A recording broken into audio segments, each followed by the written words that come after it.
안녕하십니까. 시흥시에서 중개업과 경매 매수 신청 대리업을 하고 있는 김준형입니다. 오늘은 경기도 장현 신도시에 위치한 상가주택 경매 물건 소개해 드리겠습니다. 1층은 상가로 구성되어 있고요. 2층부터는 주택의 용도로 된 상가주택 건물입니다. 건축물 대장은 위반사항으로 등재되지 않고 권리상 특별한 하자도 없는 물건입니다. 잠시 후 세부적으로 이야기 드리겠지만 이 물건 같은 경우에도 특별히 주의해야 할 내용들이 있는데요. 저와 지금부터 그 내용을 알아보도록 하겠습니다. 네, 오늘 검토하는 주택입니다. 오늘 검토하는 주택의 1층은 이렇게 상가로 되어 있고요. 그리고 2층, 3층, 4층은 주택으로 되어 있습니다. 2층 같은 경우에는 두가구로 되어 있고요. 3층도 두가구, 4층은 주인 단독 세대입니다. 1층의 음식점은 현재 영업을 하는 것으로 보여졌고요. 중국집으로 운영을 하고 있습니다. 제가 점심시간 때 방문을 했는데 1층에 사람들은 꽤 있어 보이더라고요. 그리고 건물 오른쪽에는 이렇게 주차 공간이 4대가 마련이 되어 있습니다. 건물 뒤쪽으로는 조그만한 산이 있고요. 건물 입구로 들어가기 위해서는 이 주차장을 통해서 이렇게 돌아서 건물 뒤쪽으로 들어가면 건물 주택의 출입구가 위치해 있습니다. 이제 건물로 조금 다가가서 확인을 해볼 건데요. 이렇게 건물 주차장은 옆에 4대, 전면에 2대 주차할 수 있도록 되어 있고요. 건물 외관은 대리석으로 되어 있습니다. 그리고 건물의 우체통인데요. 제가 경매에 나온 집 치고 이렇게 우체통이 깨끗한 건 보지 못했습니다. 제 예상으로는 주인이 아직 관리를 하고 있지 않나 생각이 되고요. 건물 뒤편으로 돌아가면 이렇게 도시가스 계량함이 6개가 있습니다. 도시가스 계량함의 밸브는 전부 다 열려 있고요. 2020년도 건물답게 도시가스도 상당히 깨끗합니다. 이쪽이 건물의 입구인데요. 건물 내부에는 여기 보면 엘리베이터도 설치가 되어 있습니다. CCTV도 설치가 되어 있고요.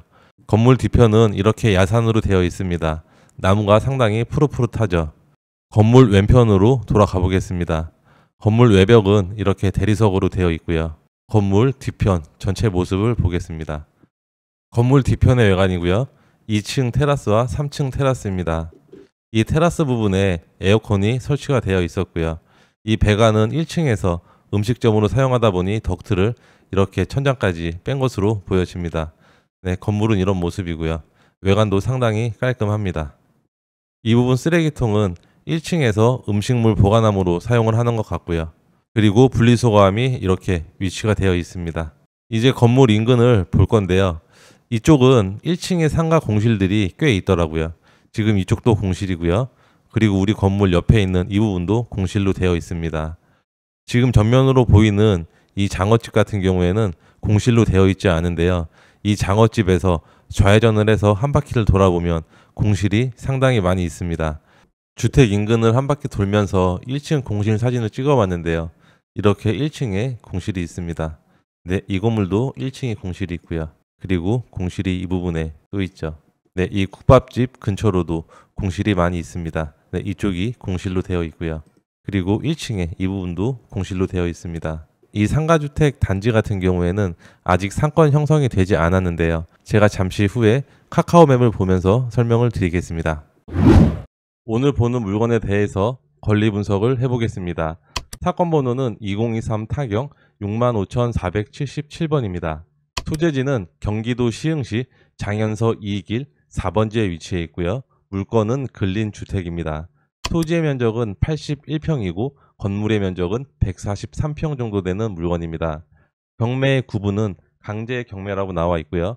감정가는 19억 5천만 원 정도의 감정평가가 되었습니다. 최저가는 13억 6천만 원 정도에 진행이 되는 물건인데요. 매각기일은 2024년 9월 25일입니다. 매각 물건의 현황을 잠시 살펴보겠습니다. 토지는 장현동 646-2번지에 있고요. 건물 1층은 상가로 이용하고 있습니다. 2층부터 4층까지는 주택으로 구성이 되어 있고요. 현황 조사를 보면 2층 2개 호실, 3층 2개 호실, 4층도 2개 호실이라고 작성이 되어 있습니다. 잠깐 여기서 매각 물건 명세서를 보고 넘어가도록 하겠습니다. 저희가 경매 물건을 검토할 때 매각 물건 명세서는 꼼꼼하게 따져봐야 할 문서 중에 하나입니다.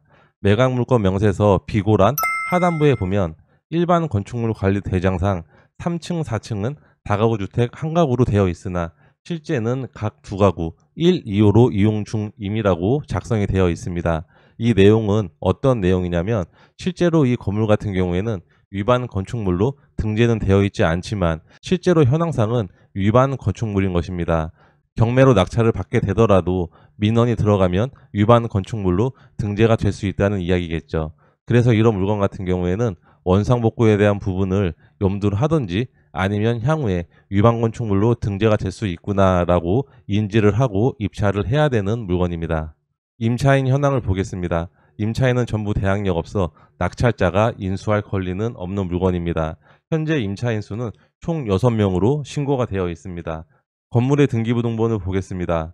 근저당권자가 말소기준 권리로 이하 전부 소멸되는 물건입니다. 특별한 내용은 없고요. 토지 등기부등본도 특별한 내용은 없는 물건입니다.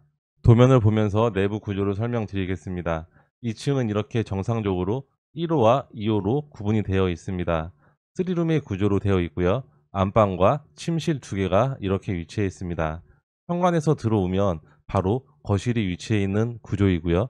욕실도 이렇게 2개가 배치가 되어 있습니다. 그리고 엘리베이터도 위치해 있는 주택입니다.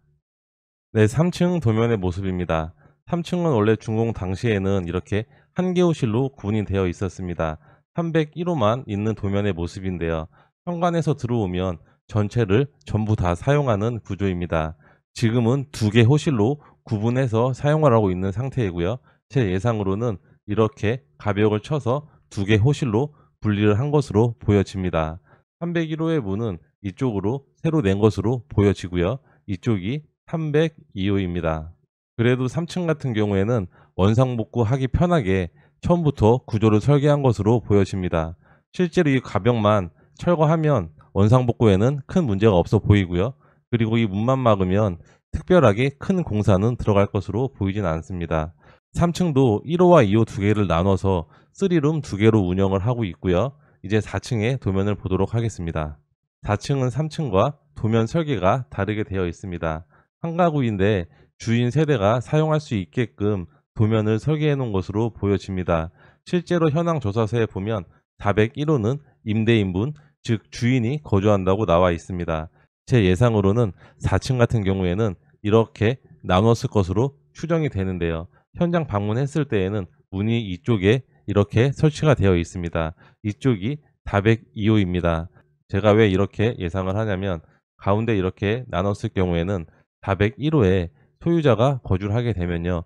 다락을 이용할 수가 없습니다. 실제로 세입자가 다락을 이용하고 더 넓은 공간을 사용을 하게 되는데요. 과연 소유자가 임차인이 더 넓은 공간을 사용하도록 허용을 할까요? 제가 보기에는 이 구조로 보면 아마 이쯤에 이렇게 가벽을 쳐서 401호의 원룸 구조로 임대를 주었을 것이라고 판단이 됩니다. 실제 내부는 들어가지 않아서 제 추측이니까요. 참조만 하시면 될 것 같습니다. 네, 건물 외관을 보면서 한 번 더 구조를 설명드리겠습니다. 2층, 3층, 4층이고요. 실제로 1호와 2호 라인은 이렇게 분리가 되었을 것으로 예상이 됩니다. 4층 같은 경우에는 이렇게 분리가 되지 않겠죠. 그래서 4층은 제가 조금 전에 설명드렸던 것처럼 넓은 공간은 주인이 사용하고 원룸을 월세를 주었을 것으로 예상이 됩니다. 이렇게 보면 다락도 위치해 있는 모습입니다. 제가 현장 방문했을 때 옥상도 가보려고 올라갔는데요. 옥상은 이렇게 시건 장치가 되어 있습니다. 소유자분이 다락을 사용하면서 옥상 공간도 별도로 사용하는 것으로 추정이 됩니다. 이렇게 시건 장치가 되어 있어서 아무나 들어올 수는 없겠죠. 네, 주변 입지를 분석해 보겠습니다. 오늘 저희가 검토하는 물건은 여기 가온이라고 이렇게 작성된 이 물건입니다. 지도를 조금만 축소해 보면 이렇게 조그만하게 상가 주택으로 형성된 마을입니다. 이렇게 옆에 보면 아파트도 하나가 위치해 있고요. 그리고 조금만 위로 올라가면 우리가 많이 볼 수 있는 프랜차이즈 이름이 이렇게 보이게 됩니다. 제가 실제로 이 지역을 잘 알고 있고 자주 방문을 하는데요. 실제로 이 장현지구에 거주하시는 분들은 이쪽 상가주택 상권을 많이 이용을 합니다. 실제로 이쪽 상권은 거의 죽은 상권이나 다름이 없는데요. 제가 현장 영상에서도 얘기 드렸지만 실제로 공실이 상당히 많이 있는 지역입니다. 오늘 저희가 검토하는 물건은 낙찰을 받게 되면 공실까지도 염려를 해야 되는 그런 위치에 있다고 보면 될 것 같습니다. 실제로 이 맞은편에 있는 이쪽은요. 1층에는 공실이 전혀 지금은 없는 상황이고요. 메가커피라든지 베스킨라빈스, 그리고 대형 프랜차이즈가 속속히 입점되어 있는 지역이기도 합니다. 로드뷰를 한번 보면요, 이런 모습입니다. 이렇게 돼서 맘스터치도 위치해 있고요, 한솥도 있고, 실제 꽤 괜찮은 브랜드들은 많이 입점이 되어 있는데요. 이 뒷블럭도 제가 한번 보여드리겠습니다. 이 뒷블럭을 봐도 이렇게 치킨집도 위치해 있고요. 이렇게 줌으로 당겨 보면 여기 교촌치킨도 이렇게 입점이 되어 있습니다. 어쨌든 이 상권은 상가주택 투자하기에는 괜찮은 상권이긴 한데요. 오늘 저희가 검토하는 상권 같은 경우에는 아직은 많이 활성화되어 있지 않고 조금 죽은 상권이다 라고 생각을 하면 될 것 같습니다. 지도를 조금 축소를 해 보겠습니다. 위쪽으로 올라가면 시흥시청역이 위치해 있습니다. 시흥시청역은 서해선, 신안산선, 월판선 이렇게 트리플 역세권입니다. 근데 오늘 저희가 검토하는 물건하고는 거리가 꽤 떨어져 있습니다. 어쨌든 차량으로는 이용을 할 수 있는 위치이긴 하니까 장점은 될 수 있겠죠. 이제 디스코로 실거래 시세를 살펴보도록 하겠습니다. 오늘 저희가 검토하는 물건 바로 옆에 19억에 2021년 9월 달에 거래가 된 내역이 있습니다.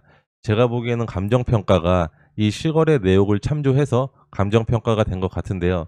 조금 높게 감정평가가 되지 않았나 그렇게 보여집니다. 이 물건 말고는 특별하게 이 지역에서 거래된 이력은 없고요. 제가 조금 전에 얘기 드렸던 상권이 괜찮은 상가주택에는 2022년도에 26억에 거래가 된 이력은 있습니다.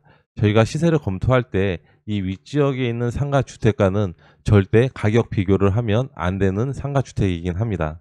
네이버 부동산 실거래 매물을 보겠습니다. 오늘 검토하는 주택 인근에는 매매 물건이 등록된 건 없습니다. 위쪽으로 올라가면 상가주택 물건이 3건 정도가 등록이 되어 있는데요. 20억에 등록이 되어 있고요. 또 20억에 등록이 되어 있네요. 25억에도 등록이 되어 있습니다. 어쨌든 오늘 저희가 검토하는 주택 같은 경우에는 시세 조사를 상당히 좀 꼼꼼하고 민감하게 해야 되는 부분이 있을 것 같습니다. 이 부분 상권하고는 절대로 비교하시면 안 됩니다. 월세를 얼마나 받을 수 있는지 네이버를 보고 판단을 해보겠습니다.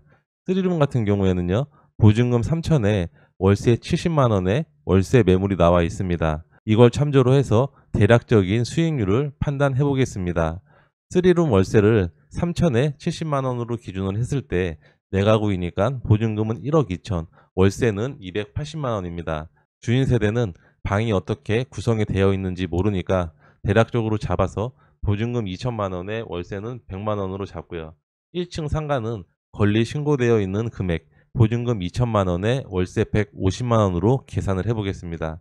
이렇게 되면 보증금의 합계는 1억 6천만원이고요. 월세는 530만원입니다. 최소 입찰가 기준으로 수익률은 5% 중반대밖에 나오진 않습니다.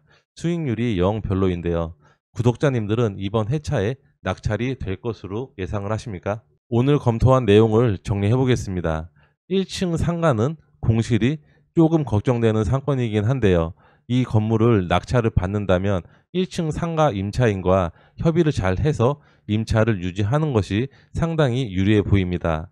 두 번째는 위반 건축물로 등재가 되어 있지 않지만 위반 건축물이고 향후에는 민원이 제기될 수 있는 소지가 충분한 건물입니다. 위반 건축물로 등재가 되었을 때도 고려를 해봐야 되는 물건입니다. 세 번째는 다음 회차에 다시 봐도 될 것 같다고 생각이 되는데요. 지금 현재 최저 입찰가 기준으로 봐서도 수익률이 5%면 사실 경매로 취득하는 큰 실익이 없는 물건인 것 같습니다. 다음 회차에 보셔도 될 것 같고요. 다가구 주택은 건축물 대장만 보고 판단하면 절대로 안 됩니다. 현장에서 도면을 보고 비교를 해보고요. 위반 사항이 있는지 없는지도 확인을 해봐야 됩니다. 경매에서 가장 중요한 건 매각물건 명세서인데요. 매각물건 명세서만 꼼꼼히 봐도 실수는 충분히 방지할 수 있습니다. 오늘 영상이 도움이 되셨다면 좋아요와 구독 부탁드리고요. 다음 영상에서 만나 뵙겠습니다. 감사합니다.